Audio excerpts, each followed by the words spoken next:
देश की वर्तमान दशा और दिशा पर बोलते हुए आईना प्रमुख सुमित स्वामी ने कहा कि वर्तमान में देश की स्थिति भयावह बनी हुई है और देश की मीडिया आंख बंद करके सोई हुई है। सर, वर्तमान में देश की दशा और दिशा बिल्कुल नाजुक बने हुए, क्या कहना चाहेंगे? वर्तमान समय में जो हमारे देश की स्थिति बनी हुई है जी, अगर इस पर प्रकाश डालना है तो एक छोटा सा मैं आपके सामने वाकया रखना चाहता हूं। पिछले 10 सालों से चल रहा था निर्भया का केस जी। 10 साल बाद निर्भया के केस में जो दोषी पाए गए थे उन्हें सजा मिली।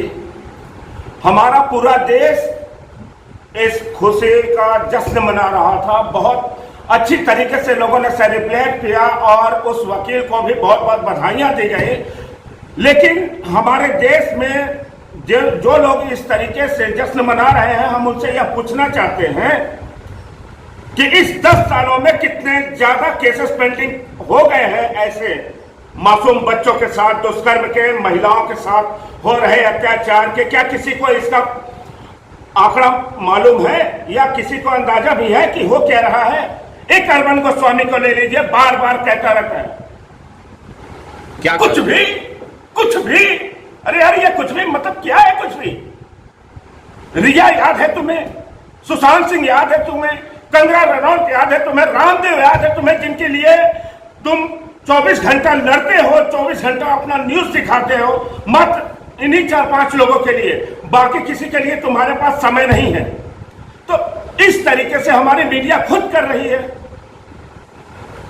नाम रख दिया आर न्यूज पूछता भारत। अरे कौन सा पूछता भारत? तुम तो खुद अन्याय कर रहे हो देश वालों को। खुद तुम गलत तरीके से तुम सिर्फ फंसाते जा रहे हो उन्हें। एक तरीके से कह लीजिए कि भंवरजाल में फंसा रहा है और कुछ भी नहीं कर रहा है। या अरविंद गोस्वामी, हर मीडिया वो होनी चाहिए जो समाज और सरकार के बीच का जो सही रास्ता है उस रास्ते को साफ और क्लियर बताए। हमेशा मीडिया द्वारा घटनाओं को प्रकाशित किया जाता है कि यहाँ पे घटनाएं हुई, वहां पे घटनाएं हुई, लेकिन आज तक मीडिया के द्वारा यह क्यों नहीं बताया गया कि यह घटना सॉल्व हुई, वो घटना सॉल्व हुई? कभी बताया जाता है? कभी ऐसी बातें सुनने को नहीं मिलती है किसी को। निर्भया के बाद जो है काफी कानून बने देश में, लेकिन उन कानूनों का अच्छे तरीके से वो कानून सिर्फ पेपर पे है, गवर्नमेंट के पास है, पेपर पे सारे कानून है। आप हर जगह के हालात देख लीजिए। पुलवामा में अटैक हुआ, आज तक उसका कोई रिजल्ट सामने नहीं हुआ। पालघर में नृशंस हत्या की गई, उसका भी कोई रिजल्ट नहीं हुआ सामने। अभी तत्काल ममता बनर्जी बनी है मुख्यमंत्री वेस्ट बंगाल में, उसका कोई रिजल्ट नहीं आया सामने। ममता बनर्जी कहती है कि बीजेपी का यह चाल है। केंद्र सरकार रिपोर्ट मांगती है कि रिपोर्ट वहां से भेजो, क्या हालचाल है, वहां के कितने लोग मरे, कितने लोग जिंदा है। राज्यपाल वहां का घटना होने के बाद जाता है और जनता को आश्वासित करने के लिए, लेकिन तत्काल सर्जिकल निर्णय लेने वाला कोई वहां पे पैदा ही नहीं हुआ। हमारी गवर्नमेंट सर्जिकल निर्णय लेने के लिए सिर्फ नोटबंदी पर ले सकती है और किसी भी चीज पर नहीं। अन्याय अत्याचार होते हैं, होने दो, कागजी कार्रवाई कर रहे हैं ना, वो चल रहा है, चलता रहेगा। जनता है, घटनाएं होंगे, फोटोग्राफ लेगा, शेयर करेगा, फिर भूल जाएगा, बात खत्म हो जाती है। लेकिन ये अरविंद गोस्वामी जो है, जिस तरीके से ये अपने चैनल के पब्लिसिटी या ये कहिए कि जनता को गुमराह कर रहा है, ये गलत कार्य कर रहा है।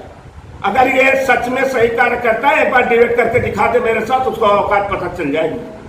आप सीधे सीधे चुनौती दे रहे हैं। सीधा चुनौती है मेरा कि एक बार डिबेट तो करके देखे, फिर हम बताते हैं कि तुम्हारे लिए रिया जरूरी है या किसानों के लिए यूरिया जरूरी है। सुशांत सिंह के लिए सीबीआई जांच जरूरी है या पहले हमारे पुलवामा में हुए शहीदों के ऊपर अटैक जरूरी है? सरकार और समाज के बीच जो सामंजस्य और समन्वय होना चाहिए, होते हुए नहीं दिखाई दे। कहीं ना कहीं मीडिया पे भी आरोप लगा। आपके हिसाब से क्या होना चाहिए? भाई मेरे हिसाब से, और जहां तक मेरा प्लान है, मैं अपना खुद का प्लान बता रहा हूं कि ऐसे अपराधी अगर मेरे सामने पाए गए या किसी ने साक्ष्य के साथ मेरे सामने ऐसे अपराधियों को प्रस्तुत कर दिया कि इसने मासूम बच्चों के साथ दुष्कर्म किया, ऐसी कोई घटनाएं पाई जाती हैं और साक्ष्य मेरे सामने होगा, तो ऐसे आदमी को मैं तत्काल सजा दूंगा। मैं किसी भी कानून को हरगिज नहीं मानूंगा। ये मेरा चैलेंज है। कानून की जो मर्जी आए वो कर ले मेरे साथ। मुझे मंजूर है। अरड़ो गोस्वामी के बारे में क्या कहना चाहेंगे? आरोप भी लगाया अरड़ो गोस्वामी के ऊपर कि केवल रामदेव करना खिलाते रहते हैं अपना। यार हम अर्बन गोस्वामी के ऊपर आरोप क्या लगाए, वो पूरा का पूरा गंदा आदमी है। मतलब सीधा सीधा आरोपों से स्वयं घिरे हुए हैं। पूरा आरोप से घिरा हुआ है वो किसी लायक है ही नहीं व्यक्ति। हमें तो शर्म आती है कि मीडिया में ऐसे लोग भी मौजूद हैं। सर्जिकल निर्णय अब वो दिन दूर नहीं जब जनता लेगी, और हम लोग सर्जिकल निर्णय खुद लेंगे। अगर किसी की बहू बेटी पे की इज्जत पे आ जाती है ना, तो वो किसी कानून का इंतजार नहीं करेगा।